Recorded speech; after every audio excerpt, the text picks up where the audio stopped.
రాష్ట్ర అభివృద్ధిపై సీఎం జగన్ బహిరంగ చర్చకు రావాలంటూ చంద్రబాబు చేసిన ఛాలెంజ్ కు మాజీ మంత్రి కొడాలి నాని కౌంటర్ ఇచ్చారు. 14 ఏళ్లు సీఎంగా చంద్రబాబు అమలు చేసిన ఓ పథకం, రాష్ట్రంలో అభివృద్ధికి చేసిన కార్యక్రమాలను చెప్పాలంటూ జగన్ ప్రశ్నించారని, దానికి ఇప్పటికీ చంద్రబాబు సమాధానం ఇవ్వలేదని గుర్తు చేశారు.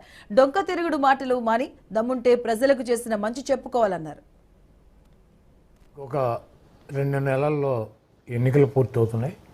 జగన్మోహన్ రెడ్డి గారు చాలా స్పష్టంగా ఆయన చేసినటువంటి కార్యక్రమాలు, ఆయన ఎన్నికల మేనిఫెస్టోలో 199% అమలు చేశానని చెప్పి, నాకు మీరు ఓటేయాలంటే నేను మీ కుటుంబాలకి మీ ప్రాంతాలకి మంచి చేశానని కనుక భావిస్తే నాకు ఓటు వేయండి.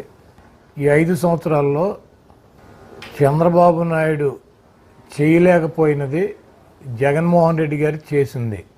సంక్షేమ కార్యక్రమాలు కావచ్చు, నాడు నేడులో స్కూళ్ళు రూపురేఖలు మార్చింది కావచ్చు, విద్యా దీవెన, ఇటువంటి సంక్షేమ కార్యక్రమాలు కూడా ఇచ్చామని చెప్పి చెప్తున్నారు. దానికి ఈ పనికి మాలినటువంటి చంద్రబాబు నాయుడిని అడుగుతున్నాడు, 14 సంవత్సరాల నుంచి ముఖ్యమంత్రిగా చేశావు, నువ్వంటూ ఈ రాష్ట్ర ప్రజలకి చేసినటువంటి ఒక పథకం పేరు కానీ, ఈ రాష్ట్రంలో నువ్వు చేసినటువంటి ల్యాండ్ మార్క్ డెవలప్మెంట్ గురించి కానీ నువ్వు ఏం చేసావో చెప్పమంటే, ఈ చవట, ఈ దద్దమ్మ, ఈ చంద్రబాబు నాయుడు దానికి సమాధానం చెప్పకుండా మన ఇద్దరం కూర్చొని మాట్లాడుకుందాం, నువ్వేం చేసావు నేనేం చేసుకుందాం, బహిరంగ చర్చకు సిద్ధమా అంటాడు.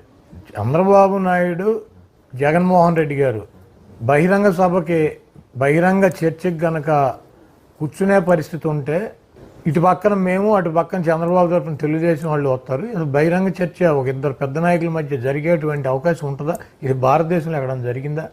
ఇప్పుడు మేమేం చేసామో ప్రజలకు చెబుతున్నాం. జగన్మోహన్ రెడ్డి గారు నా పరిపాలన బాగుందంటే నాకు ఓటేయమని చెప్పి చెబుతున్నాడు. నువ్వు కూడా దమ్ము ఉంటే, నువ్వు మగాడివి అయితే, నువ్వు 14 ఏళ్ళ నువ్వేమైనా చేసి ఉంటే, నేను ఈ రకంగా ఈ కార్యక్రమాలు చేశాను, ఈ నా ల్యాండ్ మార్కులు, నాకు ఓటేయండి, నాకు ఎందుకు ఓటేయరని చెప్పి ప్రజలను అడుగు. నువ్వు ప్రజలు కదా న్యాయ నిర్ణేతలు, మీ ఇద్దరు మాట్లాడుకుని ఎవరు సీఎంగా ఉండాలి మీ ఇద్దరు డిసైడ్ చేసుకునేది కాదు కదా ఇది అనే ఒక ఎక్స్ అంటే మాజీ, ఈయన కోసం ఆ ట్విట్టర్ పేరు కూడా మార్చినట్టున్నారు ఎక్స్ అని. మధ్యలో